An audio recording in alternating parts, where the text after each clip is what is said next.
Bus ಸ್ಟ್ಯಾಂಡಿನ್ಯಾಗ ನಿಂತಾಳ ಕಡಿಬಿಡಿಕಿ. Naranja crime ಬೀಟ್ಗೆ ಸ್ವಾಗತ. ನಾನು ನಿಮ್ಮ MP ಮುದಾಳಿ. ಬಂಧುಗಳೇ, ತಮಗೆಲ್ಲ ಗೊತ್ತಿರೋ ಹಾಗೆ ನಾರಂಜ ಕ್ರೈಮ್ ಬೀಟ್ ನಲ್ಲಿ ಇವತ್ತು ಮ್ಯಾಜಿಕ್ ಮೈಲಾರಿ ಮೇಲೆ ಫೋಸ್ಕೋ ಕೇಸ್ ಪ್ರಕರಣ ದಾಖಲಾಗಿರೋ ಬಗ್ಗೆ ಒಂದು ಸಂಕ್ಷಿಪ್ತವಾಗಿರ್ತಕ್ಕಂಥ ವರದಿಯನ್ನ ನಿಮ್ಮ ಮುಂದೆ ನಾವು ಹೊತ್ತುಕೊಂಡು ಬಂದಿದ್ವಿ. ಯಾವುದೇ ಕಾರಣಕ್ಕೂ ನಮ್ಮ ಸುದ್ದಿವಾಹಿನಿಗೆ ಇನ್ನೂ ಸಬ್ಸ್ಕ್ರೈಬ್ ಮಾಡ್ಕೊಳ್ಳಿ ಅಂದ್ರೆ ದಯವಿಟ್ಟು ಸಬ್ಸ್ಕ್ರೈಬ್ ಮಾಡ್ಕೊಳ್ಳಿ, ಲೈಕ್ ಮಾಡಿ, ಶೇರ್ ಮಾಡಿ, ಕಮೆಂಟ್ಸ್ ಮಾಡುವ ಮೂಲಕ ಸುದ್ದಿವಾಹಿನಿಗೆ ಬೆಂಬಲಿಸಬೇಕಾಗಿ ಈ ಮೂಲಕ ಮನವಿ ಮಾಡ್ಕೊಳ್ತಾ ಇದ್ದೇನೆ. ಯಾರು ಇನ್ನೂ ಕೂಡ ನಮ್ಮ ಸುದ್ದಿವಾಹಿನಿಗೆ ಸಬ್ಸ್ಕ್ರೈಬ್ ಮಾಡಿಕೊಳ್ಳಲು ದಯವಿಟ್ಟು ಸಬ್ಸ್ಕ್ರೈಬ್ ಮಾಡ್ಕೊಳ್ಳಿ ಅಂತ ಹೇಳ್ತಾ ಈ ಕಾರ್ಯಕ್ರಮವನ್ನ ಪ್ರಾರಂಭ ಮಾಡ್ತಾ ಇದ್ದೀವಿ. ಬನ್ನಿ ನೋಡ್ಕೊಂಡು ಬರೋಣ.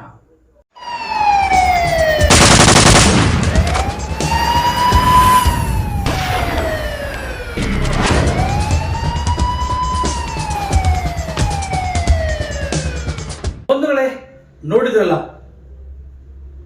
ಬಾಗಲಕೋಟೆ ಬಸ್ ಸ್ಟಾಂಡ್ ಒಳಗೆ ಕೈ ಬೀಸಿ ಕರಿತಾಳೆ ನನ್ನಾಕಿ ಎನ್ನುವಂತ ಹಾಡನ್ನ ಇಡೀ ಫೇಮಸ್ ಆಗೋಗ್ಬಿಟ್ಟಿದೆ.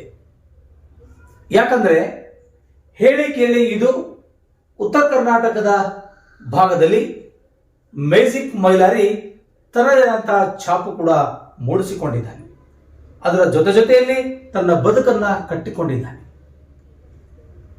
ಈ ಒಂದು ಪ್ರಕರಣಕ್ಕೆ ಸಂಬಂಧಪಟ್ಟಿರುವ ಹಾಗೆ ಯುವತಿ ಕೊಟ್ಟಿನ ದೂರಿನ ಮೇರೆಗೆ ಮ್ಯಾಜಿಕ್ ಮೈಲಾರಿಯ ಮೇಲೆ ಫೋಸ್ಕೋ ಕೇಸ್ ಬಿದ್ದಿದೆ. ಅದರ ಸಂಪೂರ್ಣವಾಗಿರ್ತಕ್ಕಂಥ ವಿವರಗಳನ್ನ ನಾವು ನಿಮಗೆ ತೋರಿಸ್ತೀವಿ ಇವತ್ತಿನ ನಮ್ಮ ನಾರಂಜ ಎಕ್ಸ್ಪ್ರೆಸ್ ಸುದ್ದಿ ವಾಹಿನಿಯಲ್ಲಿ. ಬಂಧುಗಳೇ, ಬೆಳಗಾವಿ ಜಿಲ್ಲೆಯಲ್ಲಿ ಕಾರ್ಯಕ್ರಮದಲ್ಲಿ ನೃತ್ಯ ಮಾಡಲು ಒಂದು ಅಪ್ರಾಪ್ತ ಯುವತಿಯನ್ನ ಕರೆದುಕೊಂಡು ಹೋಗಿರ್ತಾರೆ ಮ್ಯಾಜಿಕ್ ಮೈಲಾರಿ ಮತ್ತು ಅವರ ತಂಡದವರು. ಆ ಅಪ್ರಾಪ್ತ ಬಾಲಕಿಯ ಮೇಲೆ ಲೈಂಗಿಕ ದೌರ್ಜನ್ಯ ಎಸಗಿದ ಆರೋಪದ ಮೇಲೆ ಉತ್ತರ ಕರ್ನಾಟಕದ ಮ್ಯಾಜಿಕ್ ಮೈಲಾರಿ ಜಾನಪದ ಗಾಯಕ ಎಂದೇ ಹೇಳಿಕೊಂಡಿರುವಂತ ಮೈಲಾರಿ ವಿರುದ್ಧ ದೌರ್ಜನ್ಯ ಎಸಗಿದ ಆರೋಪದ ಅಡಿಯಲ್ಲಿ ಅವರ ಮೇಲೆ ಫೋಸ್ಕೋ ಕೇಸ್ ಪ್ರಕರಣವನ್ನ ದಾಖಲಾಗುತ್ತದೆ. ಆ ವಿಚಾರಕ್ಕೆ ಸಂಬಂಧಪಟ್ಟಿರುವ ಹಾಗೆ ಮತ್ತು ಅಲ್ಲಿರುವಂತಹ ಅವತ್ತೇನು ಆ ಕಾರ್ಯಕ್ರಮದಲ್ಲಿ ನಡೆದಿತ್ತೋ ಆ ವಿಚಾರವಾಗಿ ಮಹಿಳೆ ಅಂದ್ರೆ ಆ ಅಪ್ರಾಪ್ತ ಮಹಿಳೆ ಕೊಟ್ಟಿನ ದೂರಿನ ಮೇರೆಗೆ ಮೈಲಾರಿ ಮೇಲೆ ಫೋಸ್ಕೋ ಕೇಸ್ ಪ್ರಕರಣ ದಾಖಲಾಗ್ತದೆ. ಈ ಕಾರ್ಯಕ್ರಮ ಎಲ್ಲಿ ನಡೆಯಿತು, ಎಲ್ಲಿ ಕಾರ್ಯಕ್ರಮ ಆಯೋಜನೆ ಮಾಡಲಾಗಿತ್ತು, ಯಾರನ್ನ ಇದರ ನೇತೃತ್ವ ವಹಿಸಿಕೊಂಡಿದ್ರು ಅನ್ನೋದನ್ನು ಕೂಡ ನಿಮಗೆ ನಾವು ಸ್ಪಷ್ಟವಾಗಿ ತಿಳಿಸ್ತೀವಿ. ಯಾಕಂದ್ರೆ ಹೇಳಿ ಕೇಳಿ ಮ್ಯಾಜಿಕ್ ಮೈಲಾರಿ ತನ್ನದೇ ಆದ ರೀತಿಯಲ್ಲಿ ಒಂದಿಷ್ಟು ಛಾಪು ಮೂಡಿಸಿಕೊಂಡಿರುವಂತ ಒಬ್ಬ ಯುವ ಗಾಯಕ ಆಗಿ ಹೊರಹೊಮ್ಮುತ್ತಾ ಇದ್ದ.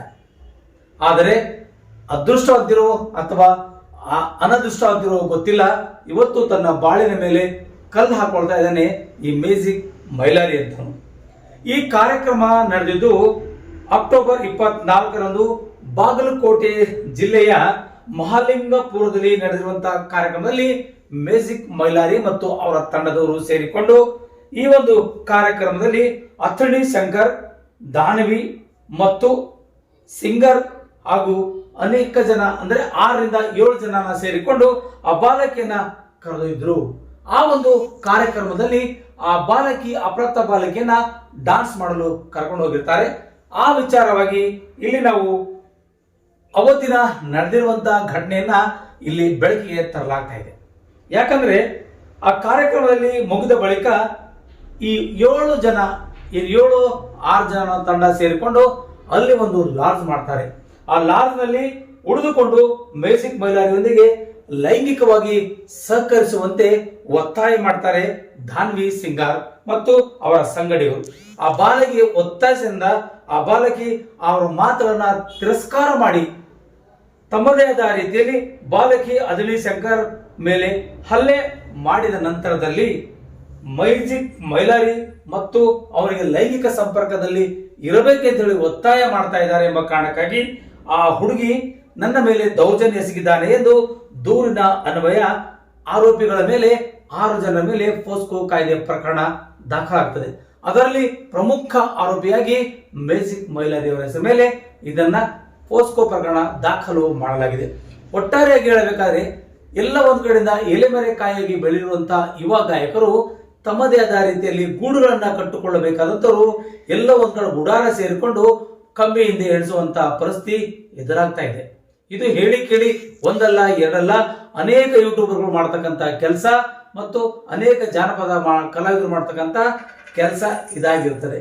ಯಾಕಂದ್ರೆ ಅವ್ರದ್ದು ಒಂದಿಷ್ಟು ಬೆಳವಣಿಗೆ ಆದ ನಂತರದಲ್ಲಿ ನಮ್ಮ ಲೋಕದಲ್ಲಿ ಯಾರು ಇಲ್ಲ, ನಮ್ಮ ಮುಂದೆ ಯಾರು ಇಲ್ಲ ಅಂತ ಒಂದು ಕೊರಬಿನಲ್ಲಿ ಈ ರೀತಿ ಮಾಡ್ತಾರೋ ಅಥವಾ ಅದನ್ನ ಮಾಡುತ್ತೋ ಗೊತ್ತಿಲ್ಲ.